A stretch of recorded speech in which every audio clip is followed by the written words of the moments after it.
3 little words. That's all it took. I laughed nervously. She looked up at me slowly. I see blood.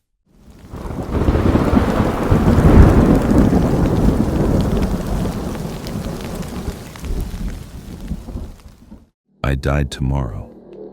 Yeah, I know how that sounds. And before you say anything, no, I didn't screw up the sentence. I didn't mean yesterday. I didn't mean I'm going to die tomorrow. I mean exactly what I said. I died tomorrow. My wife left me when I was 38, not because I hit her, not because I cheated. Nothing dramatic like that. She just got tired of living with a man who felt hollow all the time. That's the word she used. Hollow, like a dead tree still standing upright. I worked maintenance at an elementary school back then, mopped floors, fixed broken sinks, changed light bulbs. Every day felt exactly the same. Wake up, work, microwave dinner, sleep. I remember sitting alone in my apartment one rainy Thursday night when I saw the advertisement for the psychic. Palm readings, tarot, future insight, walk-ins welcome. I laughed at it initially, I really did. But loneliness makes idiots out of people. So I went. Her name was Evelyn. She was probably in her 60s, long gray hair, heavy perfume, tiny little shop squeezed between a vape store and a laundromat, candles everywhere, curtains drawn shut even during daylight. The second I walked in, she looked at me and said, "Your father died angry with you." I froze, because it was true. I hadn't spoken to my father for 3 years before his stroke. Our last conversation ended with him calling me a disappointment. Nobody knew that. Nobody. I sat down immediately. Evelyn smiled like she already owned me. Looking back now, maybe she did. The first reading was harmless enough. General things, career changes, health concerns, relationships. The kind of vague stuff anybody could twist into reality if they wanted. But then things started happening. Little things at first. She warned me about a dog bite 3 days before my neighbor's shepherd snapped at me as I tried to pet him.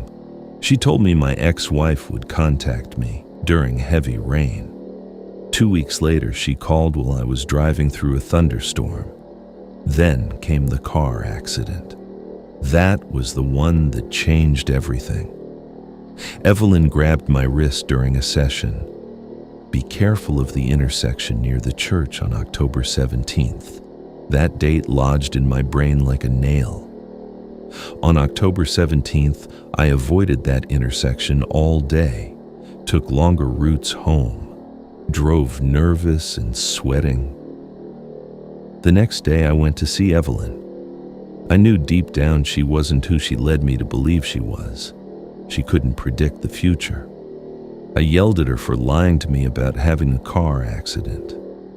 She sat there quietly until I was finished. Then she said the sentence that changed me forever.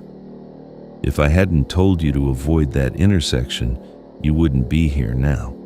There was no accident because my vision saved you. After that, I believed every word Evelyn said, every single word.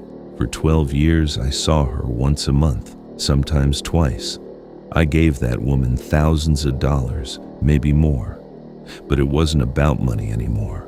It was faith, religion. She became the only thing in my life that made the world feel ordered, predictable, safe, until 7 months ago. That was the day she killed me. I almost skipped the appointment that day. I'd been feeling good, actually, better than usual. Started dating again, lost some weight, thought maybe I was finally climbing out of the hole I'd spent most of my adult life buried inside. Then Evelyn turned over the death card. Not unusual for tarot. People misunderstand that card. It rarely means literal death. But Evelyn stared at it longer than she ever had before. Her expression changed, I remember the candlelight flickering across her face as she whispered, "Oh no." 3 little words, that's all it took. I laughed nervously. "What?" She looked up at me slowly. "I see blood," she said. Something cold moved through my stomach. The room suddenly felt smaller. She reached for my hand. "You must not celebrate your 50th birthday." I tried to smile. What does that mean? But she wouldn't answer directly. That was her way. Never direct, always fog and riddles. "I see. Noise, fear, crowds." My heartbeat started pounding. I remember every detail after that with perfect clarity. The wax smell, the ticking clock, rain tapping against the windows. I laughed, actually laughed, but Evelyn didn't smile. That's what destroyed me. If she'd smiled, if she'd acted dramatic or mystical, maybe I could have brushed it off. Instead, she looked terrified. For me. I didn't sleep that night, or the next, or most nights after that. I started researching death predictions, fate, premonitions, self-fulfilling prophecy. I became obsessed. Every coincidence fed the fear. Not long after the reading, I figured out it was going to happen at 2:22 p.m. I saw 2:22 everywhere, on receipts, license plates, digital clocks, and the reading had taken place on February 22nd. I stopped going outside, stopped answering calls. I lost my job because I kept disappearing into panic attacks in the janitor closet. My doctor prescribed medication, but I threw it away because Evelyn once warned me against clouded thinking chemicals. That's the thing about fear.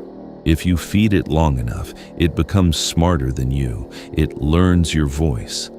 After a while, every thought in your head sounds like it belongs to it. The first dream terrified me. The 10th destroyed me. The 100th convinced me. And every time I woke up, the clock beside my bed said 2:22. I tried everything to escape it. I booked a hotel 3 states away for tomorrow. Canceled it. Thought maybe traveling would trigger the death somehow. That's how paranoia works. Every choice becomes fatal. Every possibility becomes evidence. I returned to Evelyn one last time yesterday. I begged her to tell me it wasn't real. She looked exhausted, older somehow. "I warned you," she said quietly. "You caused this," I shouted. People in the waiting room stared. "You put this in my head." Her eyes filled with tears. "No," she whispered. "You did."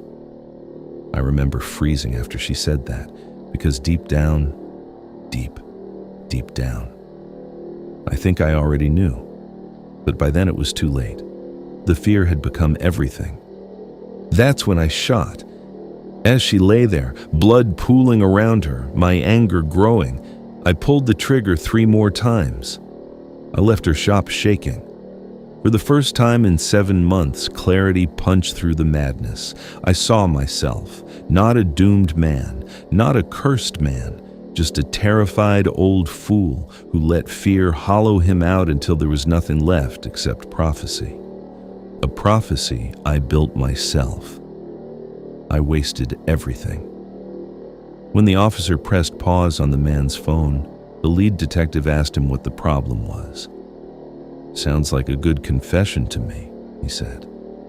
"I know it's difficult when you think you're going to arrest someone and it turns into a shootout. He pulled his gun on you and you fired back.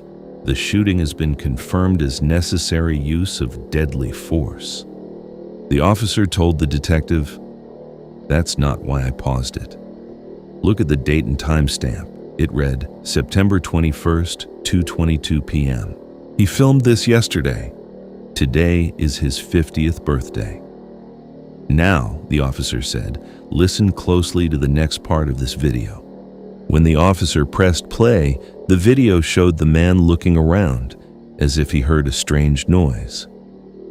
Just before the recording ended, a soft female whisper was caught on tape saying, "See you tomorrow.